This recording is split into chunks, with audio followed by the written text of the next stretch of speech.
a gente vai começar a entrar no aprendizado de máquina não supervisionado. Porque até agora, né, quando a gente estudou, né, a tarefa de regressão e a tarefa de classificação, nossa base de dados tinha um alvo, né? Tinha um Y. Ou seja, era aquilo que a gente queria prever. Então agora, a gente não vai trabalhar mais com Y. Quando a gente fala aprendizado não supervisionado. Ou seja, não existe rótulo nos dados. O algoritmo ele tem que descobrir padrões ali naqueles dados e nos retornar esses padrões. Né? Então, ou seja, ele tem que achar grupos ali.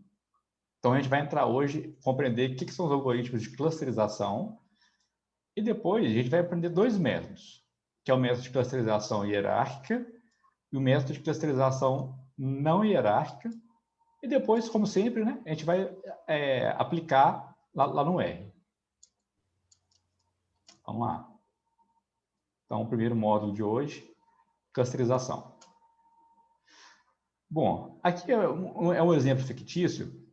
Vamos supor o seguinte, nós temos uma base de dados com vários veículos. Então, na verdade, são as características dos veículos, né? Então, por exemplo, vamos supor que a gente tem lá um e-commerce, por exemplo. Né? A gente trabalha com revenda. Então, nós temos lá veículos que têm vidro, veículos que não têm vidro, né? Carro e bicicleta. Veículos que têm 2 rodas, veículos que têm 4 rodas. Veículos que têm tantos quilos, que pesa, né, menos quilos. Nós temos veículos de passageiro e veículos de trabalho. Então, assim, não tem uma variável resposta. Eu quero que o algoritmo agrupe para a gente essas características, né? Essa tabela, como se fosse uma tabela, né? Que tivesse as características de cada veículo. Cada linha da base seria um veículo e nas colunas nós temos as características dele. Né? Peso, quantidade de roda, tamanho, se tem vidro ou não. Então, em cima disso, o que o algoritmo vai fazer? Ele vai aprender esses padrões e vai agrupar por similaridade. Ou seja, aquelas linhas da base que têm as características mais similares vão ficar no mesmo cluster. Então, qual que é a ideia da clusterização? Então, por exemplo, aqui, ó, a gente pegar aqui o primeiro cluster, tem carros, ó, são veículos. A gente pode, inclusive, descrever o cluster. São veículos de porte médio, de quatro rodas e que tem vidro. Estas são as informações. O segundo cluster é composto por veículos de pequeno porte, tem 2 rodas. O terceiro cluster é composto por veículos de grande porte, de 4 rodas e que tem vidro. Então, está vendo que o algoritmo ele não rotula para a gente. Ele não fala que o primeiro cluster é composto por carros, o segundo cluster é composto por motos e o terceiro por caminhões. Isso não vai falar. O que ele vai falar é assim, olha, eu achei um grupo aqui que tem essas características, achei um outro grupo que tem essas características e achei um outro grupo que tem essas características. Então, aí a gente, mediante o nosso contexto, né, a gente vai interpretar o que significa cada grupo. Né? Então, qual é a ideia da clusterização?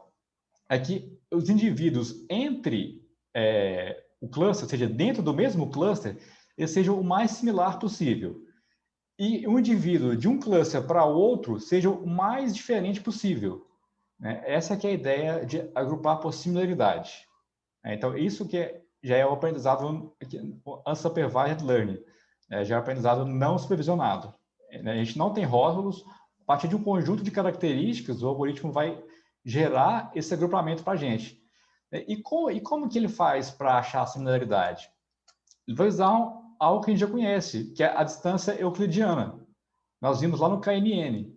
Então, eu pus aqui só para ilustrar que na literatura tem várias distâncias que a gente poderia usar para clusterizar.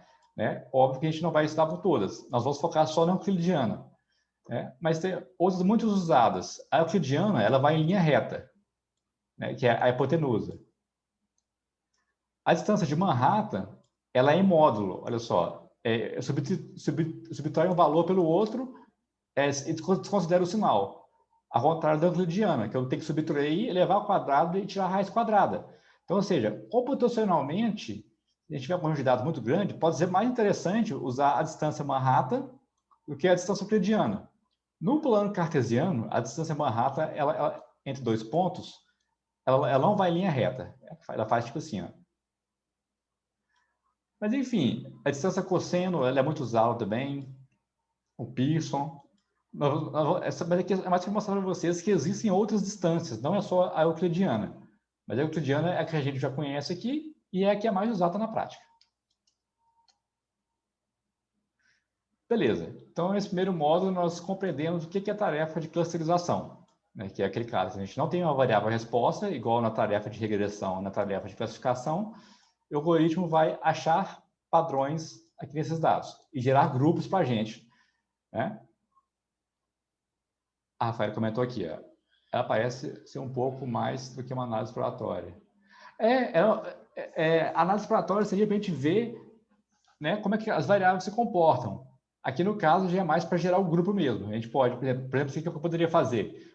Ao invés de ser aqui os veículos, você poderia pegar clientes e as características desses clientes e gerar grupo deles. Ou uma coisa que a gente faz muito, por exemplo, assim, que eu já fiz muito. Quando eu vou estudar o comportamento de lojas de grandes redes varejistas, né, tem lá 300 lojas, 500 lojas, a gente não estuda loja por loja. Eu pego as características dessa loja, tipo o tamanho da loja, a população do bairro, o fluxo de cliente por dia, e eu agrupo por cluster. Então, ao invés de eu estudar o indivíduo, que o indivíduo nesse caso seria a loja, eu estudo os clusters. Por quê? Se duas lojas estão no mesmo cluster, é sinal que o comportamento entre elas são similares. Então, eu estudando aquele comportamento daquele cluster, eu já posso, né, inferir para todas as lojas que pertencem àquele cluster. Então, nesse caso, a análise de cluster ela é particularmente bem útil. Só for mais alguma dúvida aqui, nesses conceitos iniciais? Vocês queiram passar? Alguma pergunta? Então, a gente vai dando sequência aqui também. E se tiver alguma dúvida, a gente volta.